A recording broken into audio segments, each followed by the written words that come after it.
guys. Gonna be reading for you. I think you've read chapter 4, but I'm gonna do chapter 4 again just in case, and it's been a while. So this is chapter 4.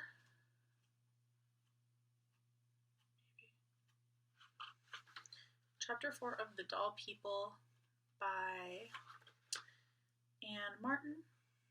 And let's do it. Chapter 4.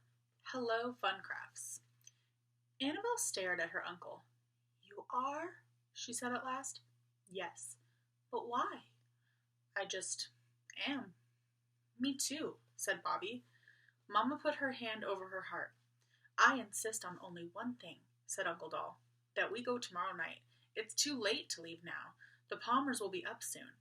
We must leave when we have plenty of time to get down the stool, and more important, to get back up the stool when we return. And so it was settled. Mama, Papa, and Nanny were frightened, but Uncle Doll had a private chat with them. Annabelle couldn't hear what he said to them, but when the chat was over, they agreed, unhappily, that Annabelle and Bobby could go with Uncle Doll. Annabelle was jubilant, but how was she ever going to manage to wait during the whole long next day until the Palmers went to bed again? She did manage, of course, even though she was sure it was the most boring day of her entire life. The only vaguely interesting thing that happened was that just after lunchtime, a delivery truck pulled into the Palmers' driveway. The doorbell rang, and, through Kate's open window, Annabelle heard Grandma Catherine say to the delivery person, "Just in time. Her birthday is almost here. I have to hide this before she sees it." A moment later, the front door closed.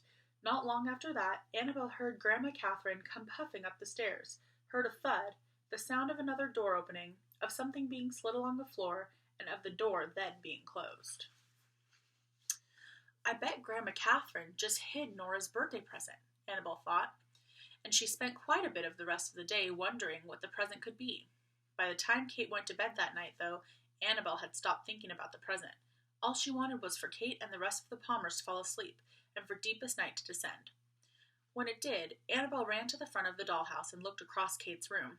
She could just make out the captain at the foot of Kate's bed. I think he's asleep, Annabelle whispered to Uncle Doll. I hope so, Uncle Doll replied nervously. Are you ready? Annabelle asked Bobby and her uncle. They nodded. Well then, this is goodbye, said Annabelle to the rest of her family. Only for a few hours, said Bobby. But Mama and Papa and Nanny looked as though they might never see the explorers again. We'll be back by 4:30, promised Uncle Doll. Mama swallowed hard. Nanny turned away. Right-o, said Papa. Annabelle jumped from the parlor down to the stool. At the edge of the top step, she turned, and slid backward onto the next step, landing with a small thump. Bobby and Uncle Doll followed her. A few minutes later, they were all sprawled in a heap on the floor.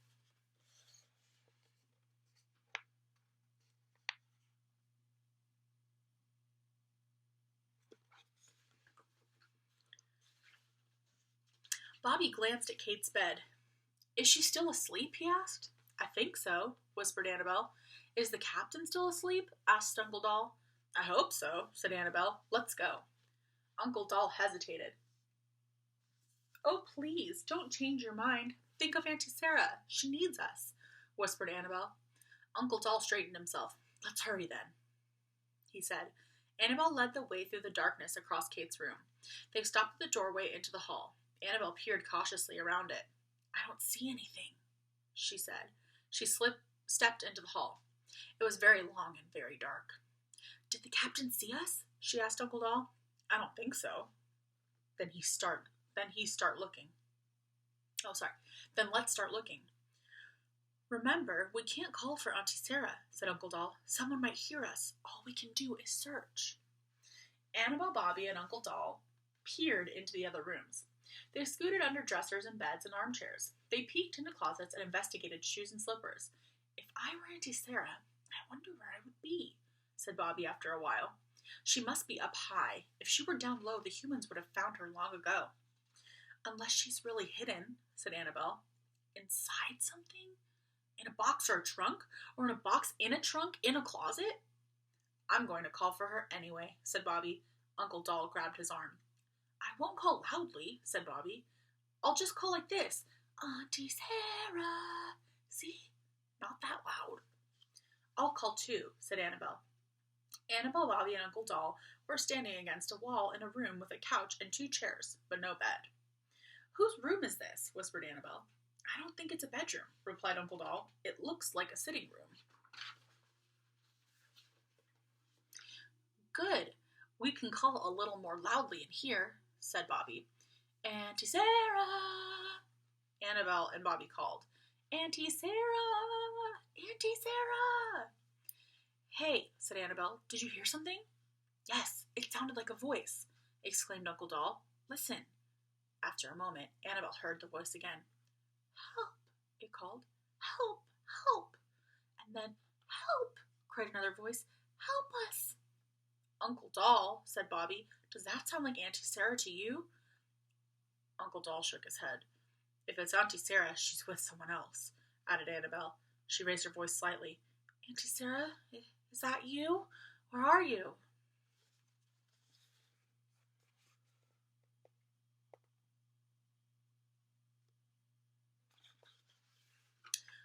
We're over here, in this box, one of the voices replied.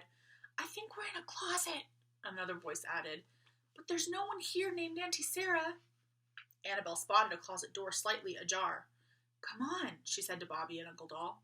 Together they managed to swing the door open. By the moonlight streaming through a window, Annabelle could just make out a large cardboard carton with some letters and words printed on the sides. Hello? Said Annabelle. Hello? Replied a voice from inside the box. Who are you? Asked Annabelle. We are the Funcrafts. I'm Mom Funcraft. I'm Dad Funcraft, said a second voice. I'm Tiffany Funcraft. I'm the big sister. I'm Bailey Funcraft, the brother, said a younger sounding voice. Baby Brittany is here too, said Mom Funcraft's voice, but she's asleep. And anyway, she can't talk yet, added Tiffany. Who are you? Asked Dad Funcraft. And who's Auntie Sarah? I'm Annabelle Doll, said Annabelle, and this is my brother, Bobby, and my uncle. Auntie Sarah is my aunt, Uncle Doll's wife. She's been missing for decades. We thought we would look for her tonight. Annabelle's voice trailed off. She was trying to read the words on the side of the box. Funcraft Doll and Dream House Set Model 110. Includes plastic dream house, doll family, all furniture, and snap-on clothes and parts pictured on front. Not recommended for children under 3. Bobby, Uncle Doll, said Annabelle in a loud whisper. Another doll family's inside that box. I wonder which doll maker made them and how long it took them to travel across the ocean, said Bobby. I don't know, but let's see what's pictured on front, said Annabelle. Annabelle, Bobby, and Uncle Doll scurried around to the other side of the carton. To Annabelle's dismay, she discovered that the front was the side that had been placed on the floor. Rats, she exclaimed. I wanted to see what they look like. Hello? Are you still out there? Called a voice. It sounded like Mom Funcraft's. Yes, we're here, said Annabelle. She paused. Then she called, Did you come from England? How was your trip? England? Repeated Mom Funcraft. Is that a factory? That's where we came from, a factory in Cleveland. It was called Marwin Inc., Dad Funcraft volunteered. Perhaps you've heard of it.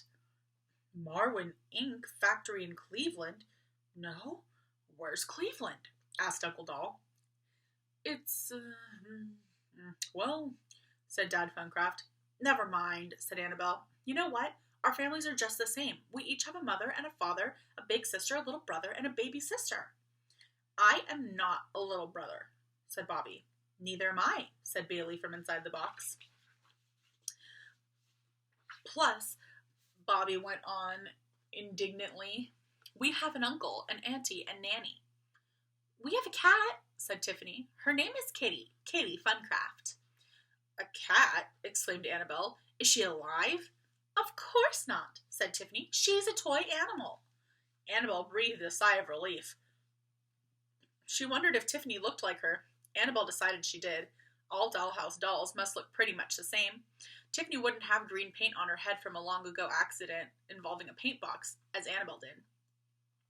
And she would be clean and sparkly and new, her china skin smooth and uncracked, her clothes bright, not yet faded. But otherwise, Annabelle thought she and Tiffany must look the same. "When are your birthdays?" asked Annabelle. What kind of toys do you have?" asked Bobby. "Excuse me," said Mom Funcraft, "but before we answer your questions, do you think you could get us out of this box?" "Goodness, no," cried Uncle Doll. "We couldn't do that. What would the Palmers think?" "The Palmers?" repeated Dad Funcraft. "This is their house," said Annabelle, "and we, my family and I, live in Kate Palmer's room. Kate is 8. She takes care of our dollhouse. I think you're going to be Nora's dolls. Nora is Kate's little sister." Annabelle glanced at Bobby and Uncle Doll. She knew what they were thinking. It was just what Annabelle was thinking. Those poor, poor Funcrafts. They've no idea what they're getting into. Nora's dolls? What a frightening thought. I hope they're strong. I hope they like farm animals. The Palmer's grandfather clock chimed then, and Uncle Doll took Annabelle's arm. "It's time to start heading back. It may take us a while to climb up the stool."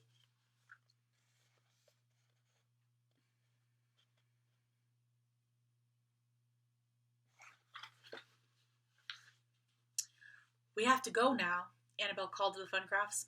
"Oh, froggies," said Tiffany. "You do?" "Yes, but I don't think you're going to be stuck in this box for long, and as soon as you've been unpacked and set up in Nora's room, we'll come visit you." "Promise?" said Tiffany. "Promise," replied Annabelle. "We'll bring our whole family," added Bobby. "All right," said Tiffany. "It was nice meeting you," called Mom Funcraft. "It was nice meeting you," Annabelle replied politely. Then she and Bobby and Uncle Doll scooted out of the closet, through the sitting room, and down the dark hall to Kate's room. They hoisted themselves up the last step of the stool, just as the clock chimed 4:30.